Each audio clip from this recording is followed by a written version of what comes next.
And to help talk more about this conflict and where things are possibly headed, I am now joined by Negar Mortazavi. She's a journalist and political analyst. Thanks so much for joining us. Thank you. We are getting some reports from U.S. intelligence suggesting that U.S. battle damage only set Iran's nuclear program back by a few months. Centrifuges are still largely intact, according to some intelligence reports. U.S. briefings on damage assessment have also been postponed.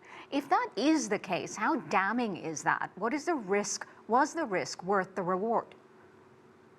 Well, I'm not at all surprised because this is actually something that nuclear experts had been warning with the Israeli strikes and then potentially even the U.S., that it's not possible to completely destroy this nuclear program, which is scattered in different locations in the country, to destroy it just through aerial bombardments. The other thing that happened is that there was chatter of a potential U.S. attack, and reporting says that Iranians had some advance notice or anticipation, and they say that they have moved the nuclear material from these sites. And so the fate of the enriched uranium is unknown, at least from the outside, and also now with this reporting that the program wasn't destroyed. Basically, I think this goes back to what many experts, including myself, have been saying, that the way out of this nuclear problem that the West, the US, Israel have with Iran is diplomacy, is negotiations, is that military targeting of the program is not going to destroy it, is not going to end it, and it certainly is not going to destroy the know-how and the knowledge and the determination that the Iranians have shown over the years to try to continue their nuclear program as a civilian program. Yeah, and so then, in your opinion, just how vulnerable is President Trump right now? Because he went into Iran without congressional approval, declared a quick victory, and now this alleged ceasefire could collapse at any moment, all while he's trying to show NATO allies that he went alone. So he's furious at the moment. Was he naive going into this, do you think? I don't know what he was thinking or how he got pulled, because one day negotiations were scheduled with Iran. On that Sunday, last Sunday, a round of nuclear talks between the U.S. and Iran was scheduled in Oman, and then the Israeli strikes happened. On the day of the strike, the U.S. position, White House, State Department, was that we have no part in this. They even warned the Iranians to not retaliate against the U.S. because this was just an Israeli operation.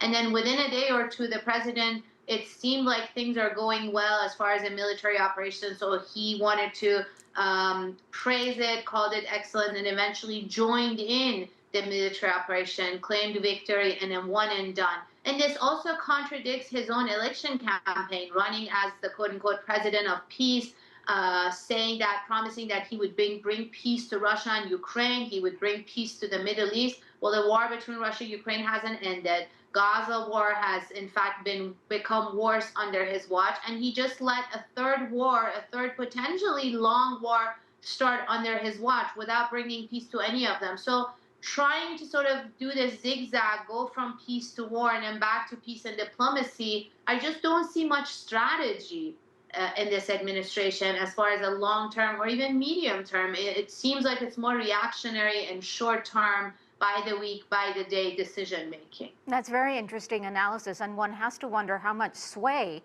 Benjamin Netanyahu actually had on Trump when it came to this decision. There's no doubt that Iran has been weakened militarily, but what incentive is there, do you think, for Netanyahu to now stop striking Iran when they're clearly handicapped? Because Israel is saying they're in a new phase of this conflict now, but haven't said exactly what that means. We do know that they want regime change, even though Trump has confirmed that's not something he's seeking, at least not at this stage. Well, so here in the U.S., an important aspect is that the American public, as polls have shown, has no interest in the U.S. starting a war with Iran, entering another big regime change war in the Middle East like Iraq and Afghanistan.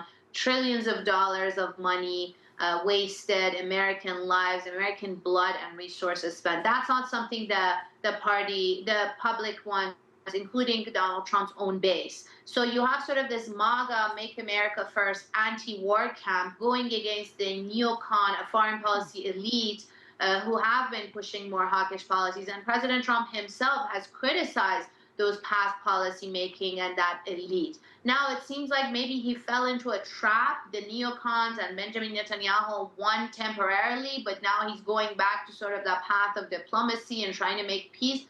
I think the U.S. still does have a lot of power and leverage, of course, over Israel and in the region. And if serious diplomacy is the goal, I think they can go back to the negotiating table, try to resolve the issue, the nuclear issue with Iran diplomatically, and then also put pressure on Israel. And it's, as it seems like he just did, by asking them to return, to turn around the planes. The U.S. does have a lot of power and leverage, regardless of who the president is. But it comes also with a political cost domestically. Going against that ally has had a severe political cost in the past, but it seems like he may be prepared to pay that political cost if he wants to prioritize diplomacy with Iran and get to serious negotiation.